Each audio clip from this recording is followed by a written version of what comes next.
Can you feel it? Speed, adrenaline, power. Rolling with the thunder. It's time for Thunder Talk.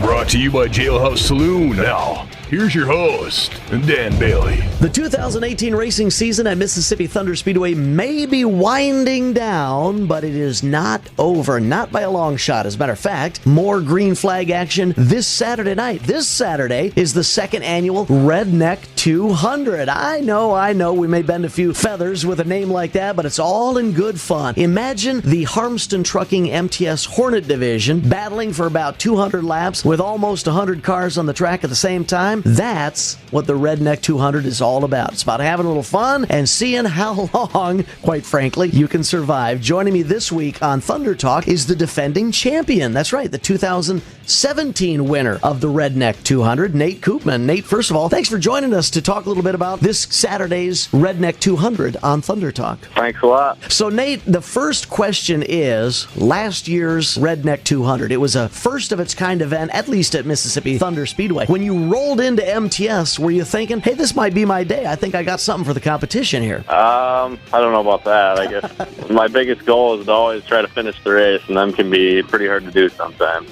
200 laps. A lot of time in the car and a lot of seat time to think about stuff. And you're no stranger to these enduro-type events, correct? As a matter of fact, didn't you just win one recently? Yeah, I won one last weekend in Lansing, Minnesota at Chateau Speedway. We run quite a few of them. We travel all over the place, Wisconsin, Iowa, all over for big money ones. What was the scenario of last weekend's event over at Chateau? How many laps? How long? Was it a timed event or a lapped event? Usually it goes on time, basically an hour and a half or 150 laps, whatever comes first. Usually the time limit comes first. Do you know exactly how many laps you guys completed last weekend? 119. Holy buckets! That's a lot of circuits, isn't it? Yeah, that it is. You know, you mentioned one thing that is interesting about this form of racing. Of course, anytime you're in motorsports, the ultimate goal is to win. But in an event like this, really the first goal has to be simply to survive long enough to even start thinking about winning, right? Definitely, yeah. You got to be there at the end, or you're definitely not going to win. So it's a lot of stuff on the track, and a lot of things can happen in 200 laps. And motorsports is motorsports. Doesn't matter if we're talking about late models or modifieds or enduro racing. It always takes a little extra money, and I know even endeavors like yours have some supporters and sponsors who follow you to the track. Yeah, definitely. I want to thank all them.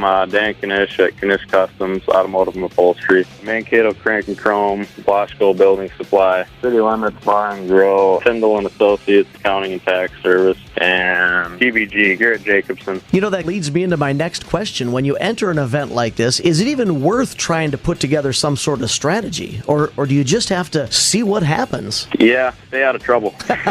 Which is probably much more easier said than done, right? Yeah. The big question, what do you feel your odds are? Are you feeling positive coming into this one? You feel like your car is ready to go and you're ready to battle for that win? I'm hoping so. I'm hoping I got everything figured out. I think I'm going to take the car I ran last week. You've got multiple cars available to you. Is that what I'm hearing? Yeah.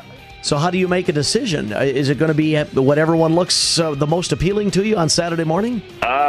Usually I like to run them a night or two beforehand to make sure everything's going to work. But yeah, I've got quite a few.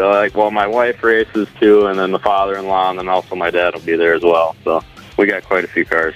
All right. Well, cool. Very, very cool. Of course, congratulations on last year's win. Congratulations on last week's win. And best of luck this Saturday at the second annual Redneck 200 at Mississippi Thunder Speedway. Thanks a lot. I'm going to need it. Hey, don't forget, you can also follow all of my social media efforts on Twitter. My account is at Dan Bailey MTS. I try to keep the race fans up to date with live results, especially event winners. Again, follow my Twitter account. That's at Dan Bailey MTS, at Dan Bailey MTS.